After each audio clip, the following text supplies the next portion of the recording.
September 22, 2021. Euless, Texas. Flames clawed at the night sky behind a budget motel, a dumpster ablaze. When firefighters doused the fire, they made a grisly discovery: human remains. Not from accident or neglect. These were methodically dismembered bodies. 3 victims. A killer had just spent a week inside room 112, committing atrocities no one could fathom.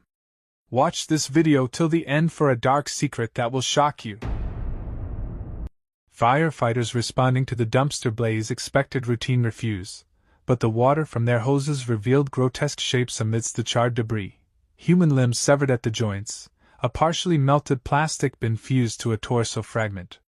Officer Rebecca Shaw arrived as the first responder, her flashlight beam catching the unmistakable curve of a human pelvis resting atop pizza boxes.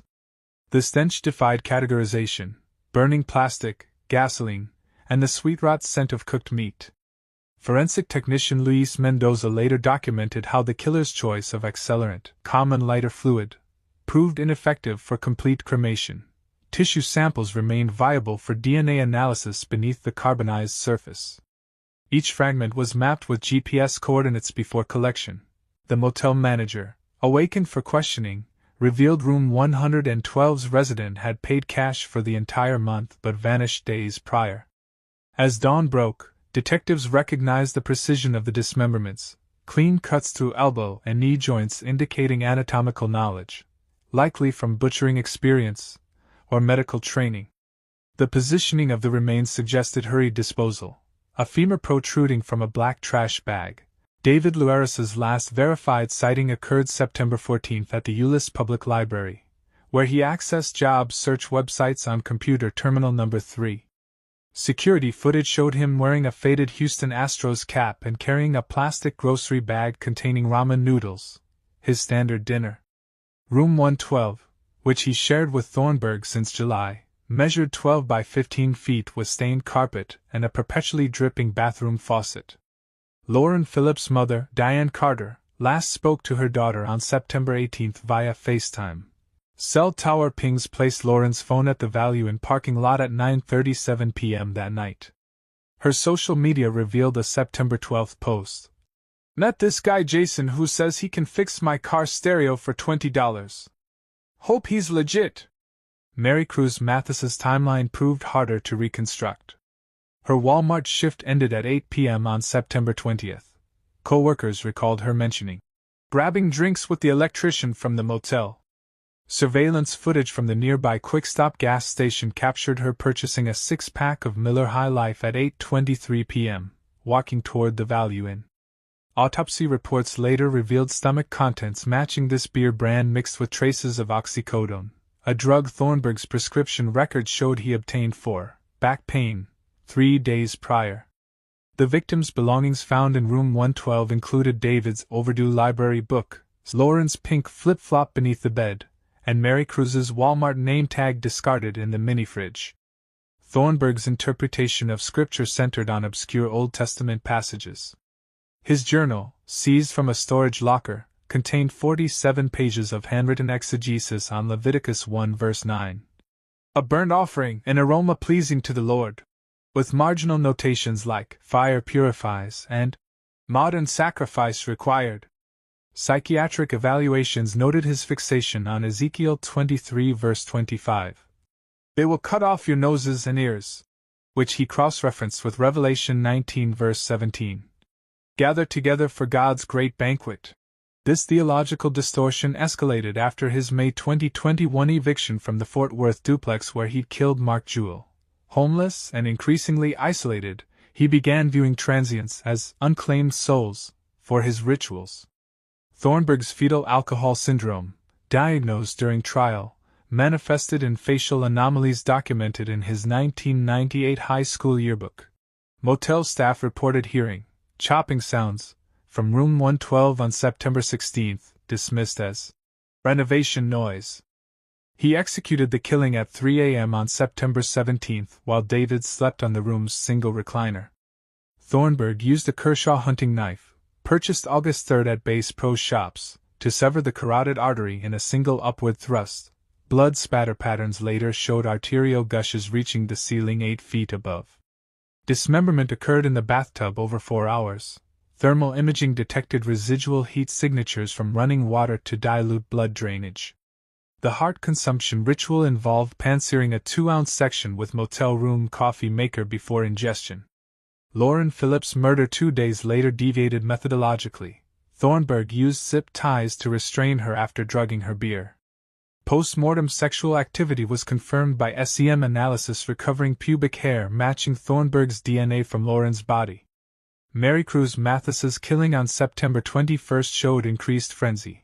Defensive wounds on her forearms, 17 stab wounds clustered around the heart.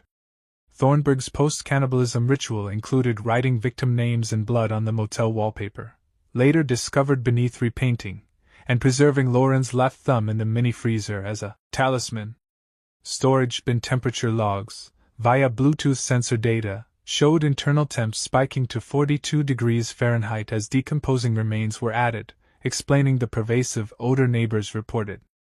Trace evidence analysis proved critical.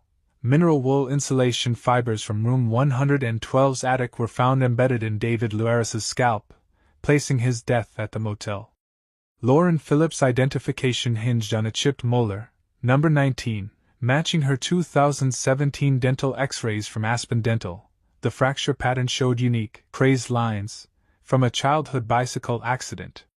Mary Cruz Mathis was identified through mitochondrial DNA extracted from hair in her hairbrush, recovered from a dumpster 2 miles away.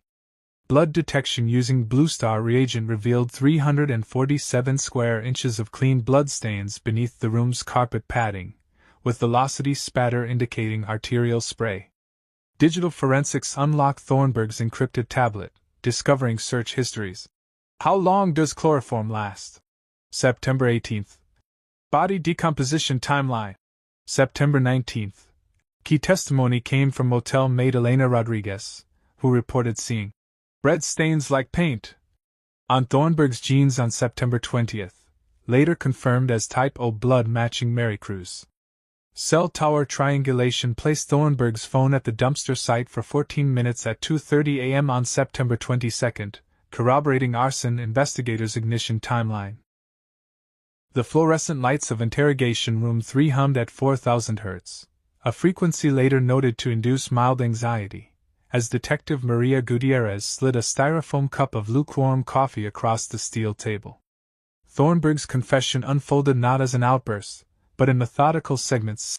His recounting of Tanya Begay's 2017 murder began with topographic precision. Navajo Nation Route 48, mile marker 22, where the juniper tree leans over the wash. He described parking his 2006 Ford Ranger on a pullout obscured by rabbit brush. The sacrifice occurred after an argument about her refusal to participate in his ritual. Thornburg used a rock, identified as Dakota sandstone via mineral analysis of soil on his boots, to fracture her occipital bone. He dragged her body 127 paces northwest into a dry arroyo, later returning with a Gerber-Gator machete, purchased March 1, 2017, at Gallup Army Surplus, to disarticulate the remains. Crucially, he revealed burying her turquoise bracelet, a missing detail known only to investigators, beneath a cairn 1.5 meters east of the site. The Mark Jewell confession involved chilling operational details. Thornburg disabled the smoke detector's battery at Jewell's 2209 West Magnolia Avenue home before slicing Jewell's jugular with a box cutter. He then used channel lock pliers to loosen the 3/4-inch natural gas line behind the stove, tool marks matched to his set, calculating airflow rates to ensure delayed ignition. The lit candle was a vanilla-scented 6-inch taper from Dollar Tree. Its wax drippings later matched to a box found in Thornburg's storage unit. These confessions contain 37 verifiable facts unknown to police, including Jewell's last words. Forensic linguists analyzed his speech patterns, 92% declarative sentences with abnormal prosodic stress on sacrificial terminology. Prosecutor Amy Allen's trial binder spanned 14,743 pages indexed with color-coded tabs, red for forensic evidence, blue for digital trails, black for psychiatric counterarguments. Her opening statement deployed temporal anchoring, linking Thornburg's actions to 217 time-stamped events. The physical evidence presentation included a 1:1 scale diorama of Room 112 constructed by NIST-certified modelers, showing blood spatter trajectories mapped with laser grids.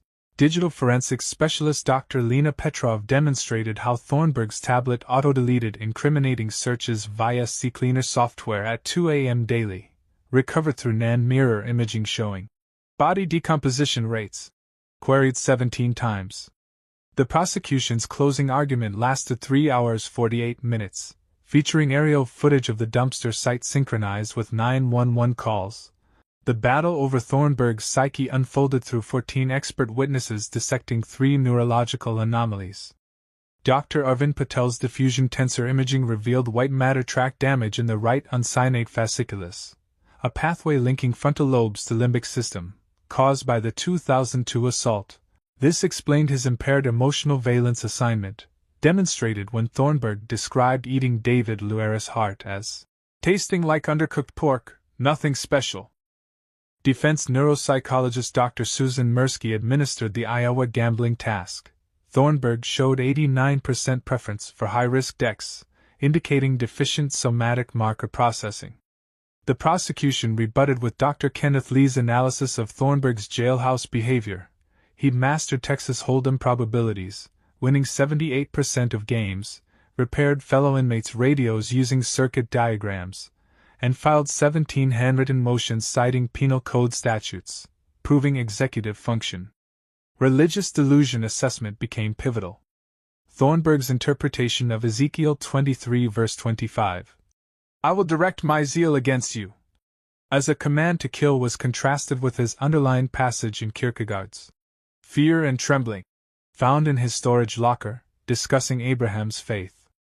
Forensic theologian Reverend Michael Rhodes testified Thornburg's beliefs aligned with malignant scrupulosity, a recognized phenomenon where religious obsession masks antisocial pathology. The penalty phase opened with Diane Carter, Lauren Phillips' mother, holding a sonogram of her unborn granddaughter. Lauren was 11 weeks pregnant when murdered. David Luera's brother Enrique presented their last text exchange, September 16, 6:02 p.m. "Bring milk, please." On courtroom monitors, its mundane poignancy contrasted with autopsy photo showing David's severed hands. The prosecution then displayed Thornburg's jail disciplinary report. He'd fashioned a shank from a cafeteria spoon. The death verdict returned at 3:17 p.m. on December 4, triggering automatic transfer protocols. Thornburg's murder of Tanya Begay occurred on trust land, requiring FBI collaboration under the Major Crimes Act.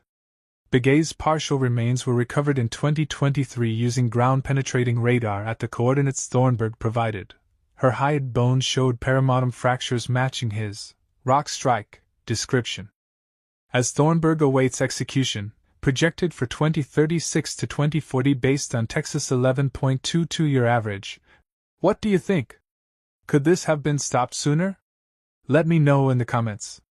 And if you want more terrifying true crime stories, don't forget to like, subscribe, and hit that notification bell. Because the next case might be even darker. Thank you for watching. Until next time, stay safe.